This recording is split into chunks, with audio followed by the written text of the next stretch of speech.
Au bord de l'eau. Page 320.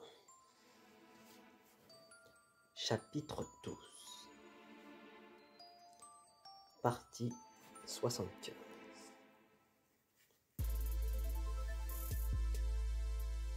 Si tu veux l'acheter, sors ton argent. Je n'ai pas d'argent. Si tu n'as pas d'argent, qu'est-ce que tu attends pour me lâcher? Je veux ton sabre. Tu ne l'auras pas. Si tu es un homme, c'est le moment de t'en servir pour me tuer.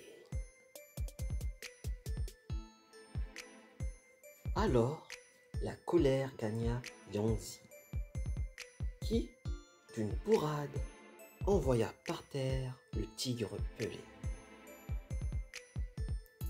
Celui-ci se releva péniblement et, fonçant sur Yangzi, lui donna un coup de tête dans la poitrine. Yangzi s'exclama. « Vous tous, gens du quartier et du voisinage, soyez témoins.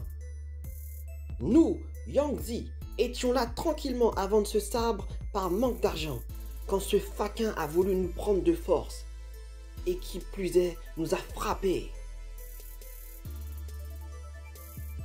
Mais tous les gens du quartier tremblaient de terreur devant Niou le cadet. Qui eût osé s'avancer pour intervenir? Le tigre pelé se mit à son tour à vociférer. « Tu dis que je t'ai frappé? Quand même je te frapperai et te roserai à mort. Quelle importance !» Tout en criant, il leva son bras droit et décocha un coup de poing à Yangzi. Mais ce dernier, vif comme l'éclair, esquiva d'un bond et revint sur son adversaire, l'arme à la main. Puis, dans un soudain accès de fureur, il plongea sa lame dans la tempe de Niou le cadet, qui s'écroula. Alors, il se jeta sur lui et le larda encore de 2 coups en pleine poitrine.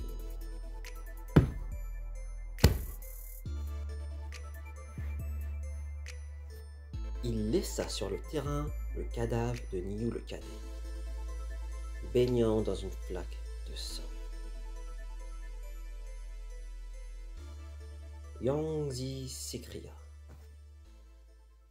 « Nous avons tué ce faquin, mais il n'est pas question de vous compromettre dans cette affaire, vous autres. Cependant, puisque la canaille est morte, venez tous avec nous. Nous allons nous dénoncer à la justice. » Aussitôt, tous les habitants du quartier firent foule autour de Yangzi et l'accompagnèrent chez le magistrat de Keng Feng Fu. Le grand préfet était justement en train de siéger au Yémen. Yangzi, son sabre à la main, entra au prétoire, suivi de la cohorte de voisins et badauds. Tous s'agenouillèrent. Yangzi déposa le sabre devant lui, puis fit sa déclaration en ces termes. « Votre serviteur était auparavant commissaire de la garde du palais. Mais pour avoir perdu une cargaison du convoi de plantes et de pierres, il s'est vu démis de ses fonctions originelles. N'ayant plus rien dans son escarcelle, il a pris le sabre que voici pour aller le vendre par les rues.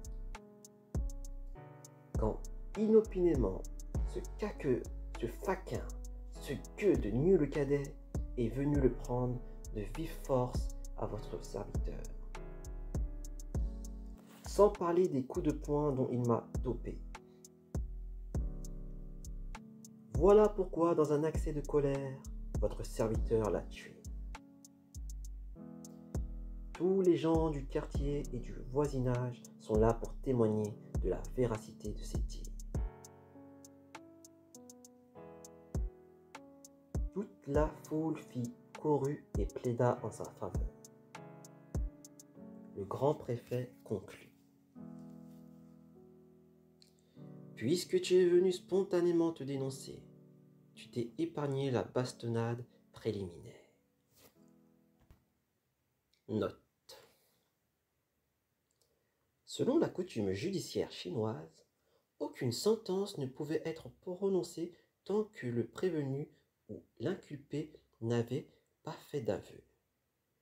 On l'y aidait donc en le bastonnant avant et pendant l'interrogatoire. Fin de note. Puisque tu es venu spontanément te dénoncer, tu t'es épargné la bastonnade préliminaire.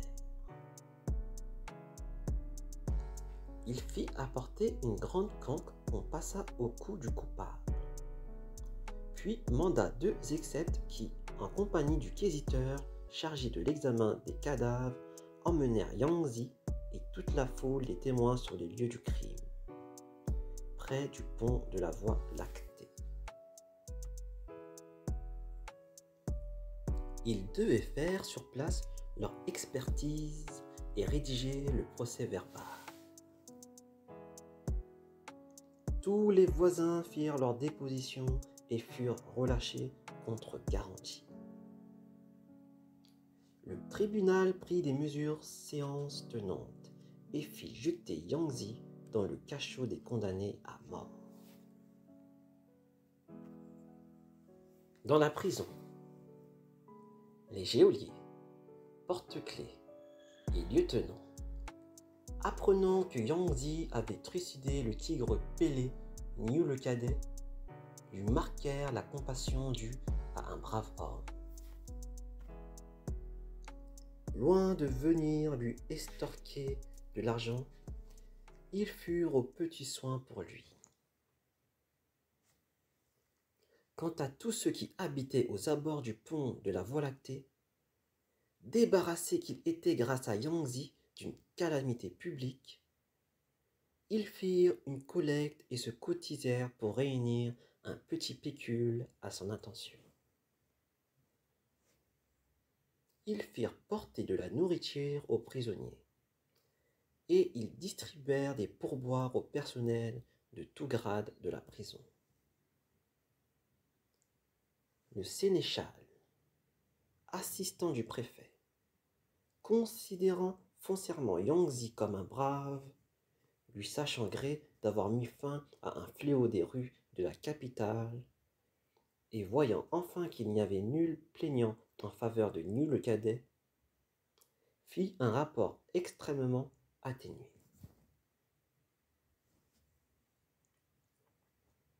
Après un simulacre d'interrogatoire, il dressa l'acte établissant qu'il y avait eu rixe, coups et blessures et homicide involontaire.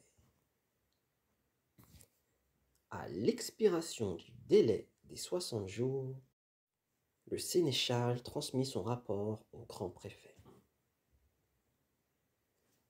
Yang Zi comparut derechef devant le tribunal.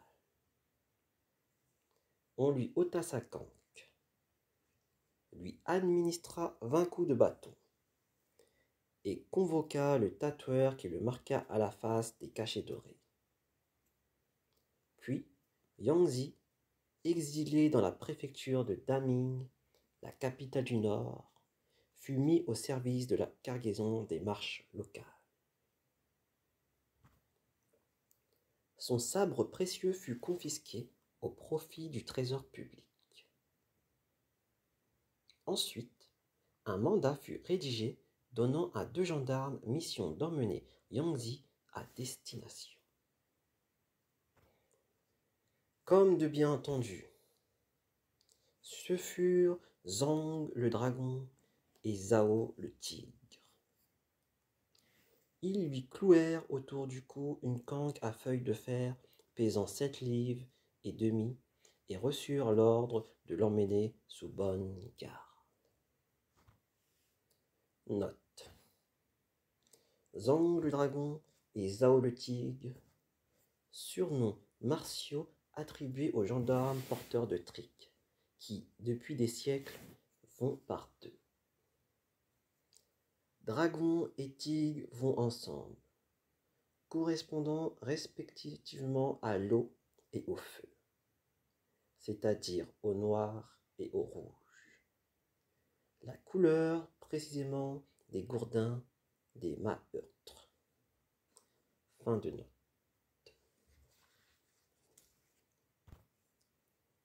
Comme bien entendu, ce furent Zhang le dragon et Zhao le tigre.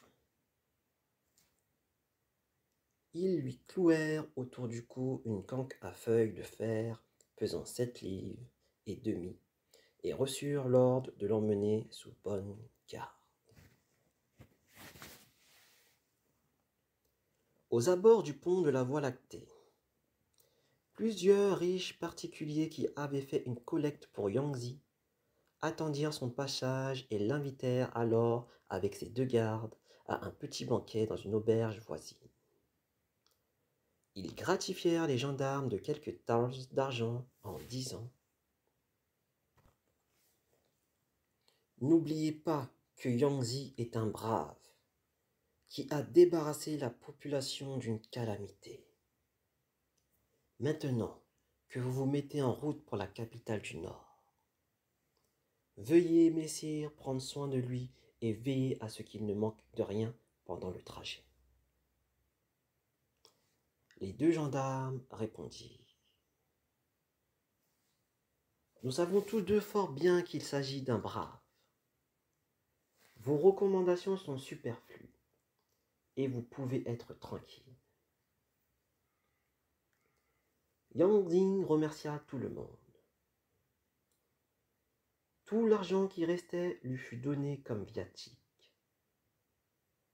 Les gens s'en furent alors de leur côté.